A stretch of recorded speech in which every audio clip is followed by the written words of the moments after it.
Derek 嚇，咁Susie 大家一路都聽過啦。有咩問題大家可以隨便發問。If you have any questions, please let us know. And yeah, we will have the mic for you. Testing. Hi. What kind of physical preparation do you need to take in order to take on this role?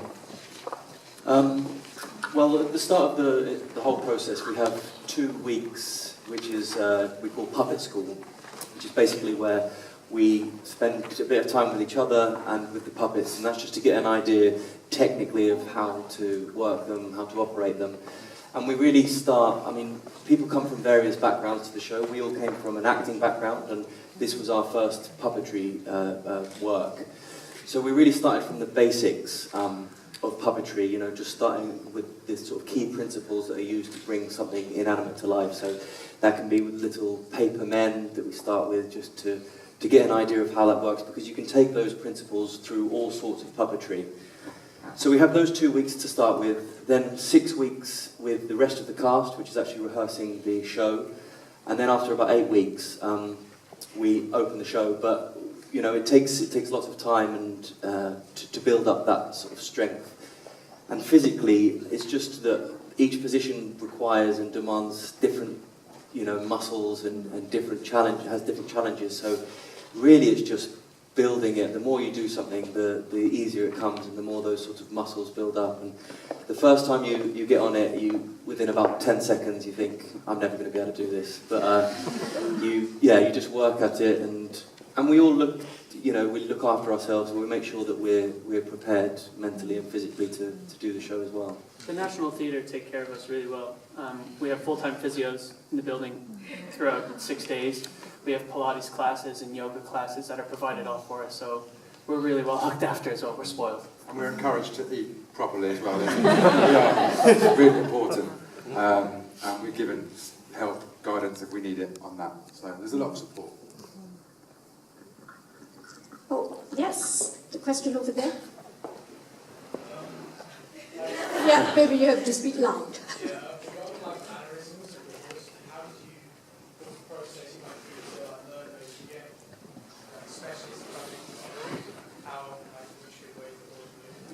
So yes, so there is an element of that. So we have a relationship with the King's Troop in London. So we'd go down to the stables there and spend a lot of time with the horses, just watching mainly, but also asking questions of the people that look after those horses to get an idea of certain character traits that some horses might have. And then we're encouraged as much as possible to go and visit real horses as often as possible. So where I live quite near stables as well. So when I was in the show, I would often go down and just watch. And it's amazing how you assume an animal will move all the time. It's not necessarily true with horses. They will be happy to just stand in the field, and you'll see a little flicker, which will be much more interesting to an audience member than a constant movement, which could get quite boring after a certain amount of time. And I will never forget being at the back of the theatre and watching a horse team, and there was just one little flick of the ear, and that was a much bigger moment than just seeing constant movement. So we are encouraged to go and see real horses as much as possible, and we learn about how horses see, how they hear, what their herd mentality is. So we do a lot of research with regard to that as well. Yes. 2 questions. One, do you have a horse director as such? And we see human directors, actors directors, but do you have a horse director?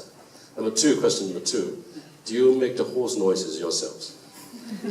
Yeah, so we have a puppetry director. So there are directors in the show, and then we have a puppetry director, and it's the show is very much an ensemble. Everybody's constantly working together, because Susie mentioned we need the actors as much as the puppets, because they help convey what the puppet is doing just as much as we're working. So we have puppetry directors that specifically we'll watch a show and then watch what we're doing, because it's not just the big horses. There's, I don't know if you mentioned, there's 23 puppets in the show as well. There's crows, and there's a goose, and there's puppet soldiers. So there's a lot of puppetry involved. So we have to constantly build up those techniques, and yeah, we're a constant dialogue with that director. And it's really important to have directors specifically with the puppetry, because one of the challenges of doing the puppetry is that it's very difficult when you're inside and you're doing the puppetry to gauge what it looks like. So, and often maybe you'll see a horse do something and you think, well, let's try that in the horse, let's see how it works. And naturally, there are some things that don't quite read in the puppets, and alternatively, there are things in the puppets that we can sort of expand on and develop slightly more than might happen in reality. So you need that outside eye to be able to see that, and it's really useful when you're in the puppet.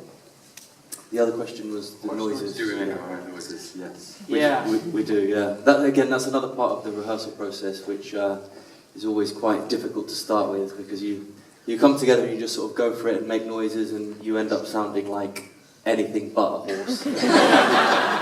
But you have to get over that sort of embarrassment with each other quite quickly. Yeah. The hard part is that it's on an in-breath. So you're taking air in. So when you first start, you're coughing a lot and choking. But then that muscle builds up. And then the three of us will elongate. So somebody might start a sound. The second person might continue, and the third person trails it off. But we also use sounds to communicate to each other. So we can't say turn left, turn right. So sometimes if Mike's up in a rear, he'll give me a horse noise, because it is a stressed position when you're in a rear. It's a really hard position to hold. So to communicate that he might be coming out of the rear, he might give me a and I know something's going to happen. The same if we need to move or if we need to stop, it might be like, and we can communicate through sounds to each other. You know you're going to have to demonstrate how to do that. Thank you, Susan.